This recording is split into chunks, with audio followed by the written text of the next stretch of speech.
Imagine something passing through our solar system, a foreign object so strange it defies everything we know about physics. But this isn't some distant asteroid or passing comet. This object, which scientists have been studying for months, is carrying nuclear fuel, not just traces of it or background levels. No, this is in extreme concentrations. It's so extreme that scientists have published 2 separate papers just this month, but they still can't agree on where it came from. Among them is a Harvard professor who recently asked a question that no one in mainstream astronomy should even think about, yet there it is, written down for all to see. He didn't provide an answer. He simply asked it and left it hanging in the air with no follow-up, no conclusion. Just the question, backed by data that everyone can see. And that's the heart of this mystery. If you want to understand what the James Webb Space Telescope found within the mysterious 3I Atlas over the last 21 days, and why its natural explanation clashes with the very laws of physics, then stick around. The numbers I'm about to give you are sourced from research papers by NASA's top scientists, including teams at NASA Goddard and the Jet Propulsion Laboratory. The data is solid, but the conclusions? They are still a mystery. And that's where the story gets interesting. Hydrogen is the most common element in the universe. It's made of just a single proton and a single electron.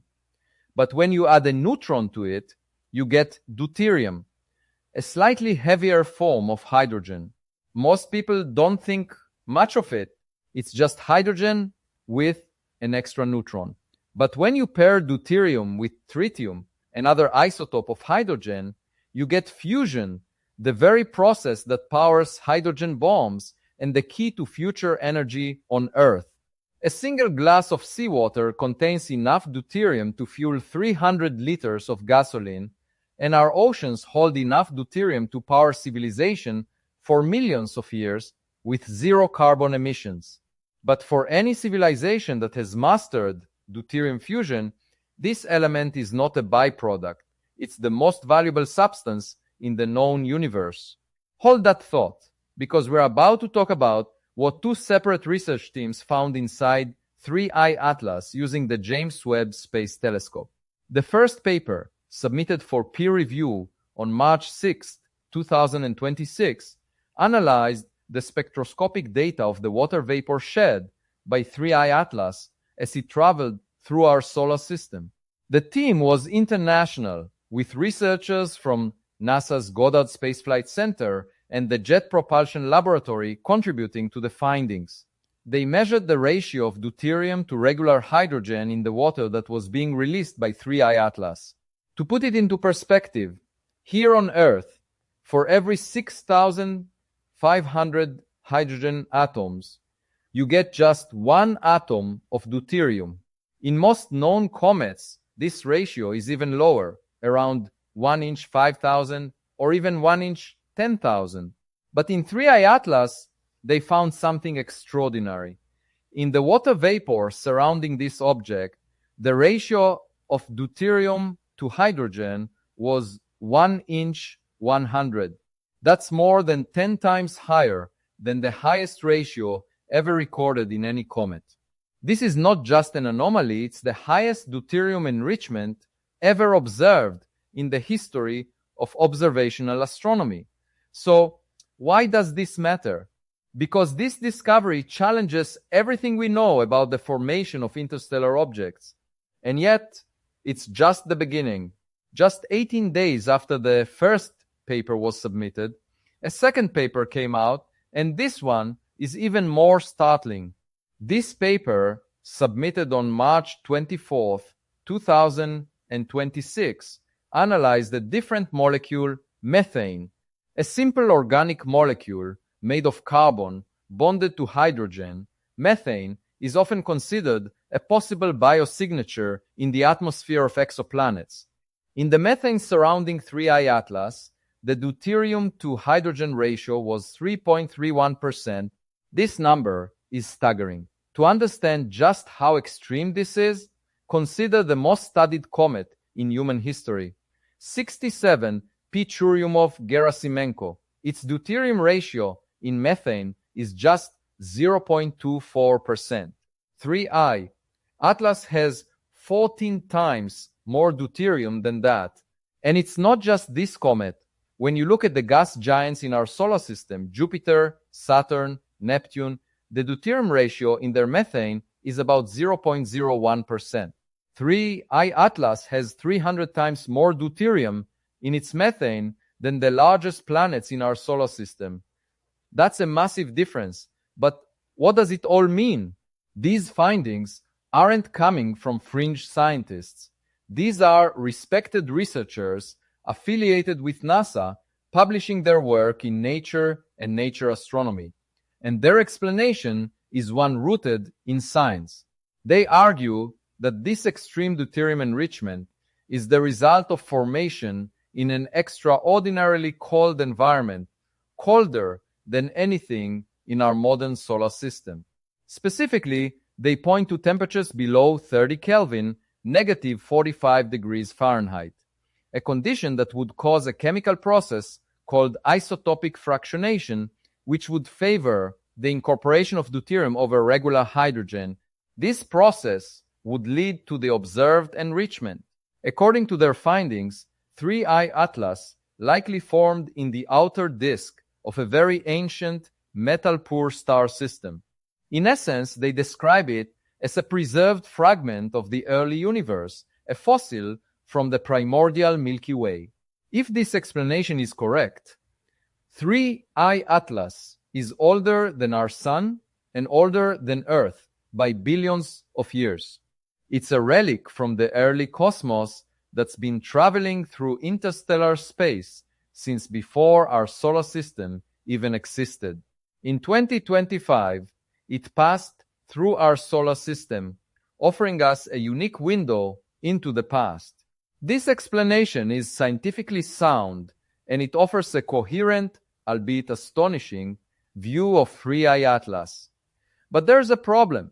Avi Low, a Harvard professor and expert in anomalous objects, read both papers and found a glaring issue with this explanation, an issue that the research teams have yet to address. Low is the founder of the Galileo Project, a Harvard-based initiative to investigate objects that don't fit the standard scientific narrative. When Low identifies a problem with data, it demands attention. And the problem he raised isn't a small one. It challenges the very foundation of the explanation offered by the research teams. Avi Low's problem with a natural explanation of 3I Atlas revolves around a fundamental issue in cosmology. When the universe was young, space wasn't cold. In fact, it was incredibly hot.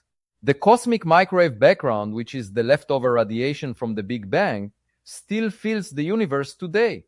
And it was much more intense when the universe was younger. This radiation temperature scales precisely with the expansion of the universe.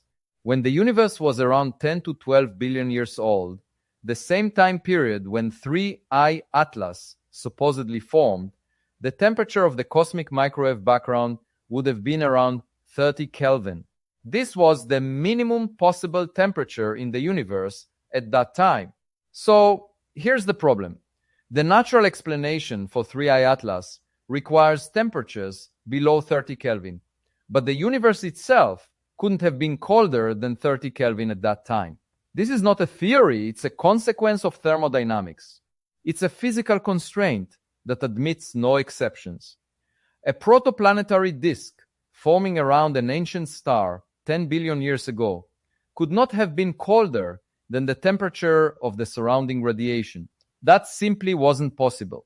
So, what does this mean for the explanation offered by the researchers? Low doesn't say that their measurements are wrong. He doesn't dispute their findings. But he raises a critical question. Since deuterium is a fusion fuel, could its overabundance in 3I Atlas indicate that the object was designed to carry nuclear fuel? This is the question that stops you in your tracks.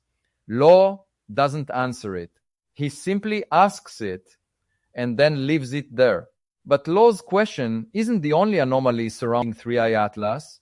It's not the first, and it certainly won't be the last. As we dig deeper into the data, the strange characteristics of 3I Atlas start to pile up. The object is exhibiting unusual behaviors that can't be explained by conventional cometary science. Let's start with the direction of the object's acceleration. Every comet in our solar system experiences a small push when it sheds material as it gets heated by the sun. This is called non-gravitational acceleration. The sun hits the nucleus, and the material that's ejected pushes the comet in the opposite direction. This is well understood science. It's predictable. But when scientists applied this model to 3I Atlas, they found something strange. The acceleration was in the wrong direction. It wasn't just slightly off, it was completely wrong. No model, no matter how they adjusted the assumptions, could account for the observed direction of acceleration. This is anomaly number 1. But it doesn't stop there. Hubble Space Telescope observations of 3I Atlas revealed something even more bizarre. The object emitted not 1, but 3 jets of material. In most comets, the material is ejected in a random pattern, but 3I Atlas had 3 perfectly symmetrical jets. This symmetry is unprecedented. It doesn't match the irregular patterns of cometary jets that we've seen before. This symmetry suggests that there's something about the internal structure of the object that is directing how and where material is released. This is anomaly number 2, and it raises even more questions. Next, we move on to the pulsations. 3I Atlas is pulsing with a brightness variation that repeats every 16.16 hours. This isn't a random fluctuation. It's a consistent, repeating signal measured across multiple observation windows. Natural rotation of irregular bodies in space produces irregular light curves, but 3I Atlas is behaving in a way that's too regular. The fact that this pulse holds steady over weeks of observation points to something extraordinary. It's either a highly symmetrical object or something inside is operating on a regular cycle. So every 16 hours and 10 minutes, something happens inside 3I Atlas. And that something is yet another mystery. Then there's the coma of 3I Atlas. The gas cloud surrounding the object contains high levels of iron and nickel.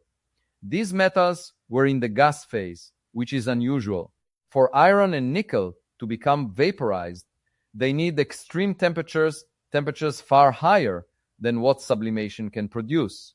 Something inside or around 3I Atlas was hot enough to turn these metals into vapor.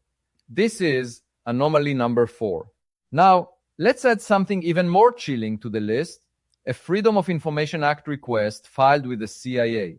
A researcher asked for any records related to 3I Atlas, and the CIA's response was, well, it was classified.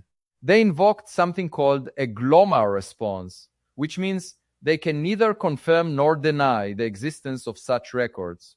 This response is reserved for situations where even acknowledging the existence of certain records could reveal classified information. This is a major red flag. The CIA doesn't use GLOMAR responses for weather events or ordinary astronomical objects. They use it for something far more significant.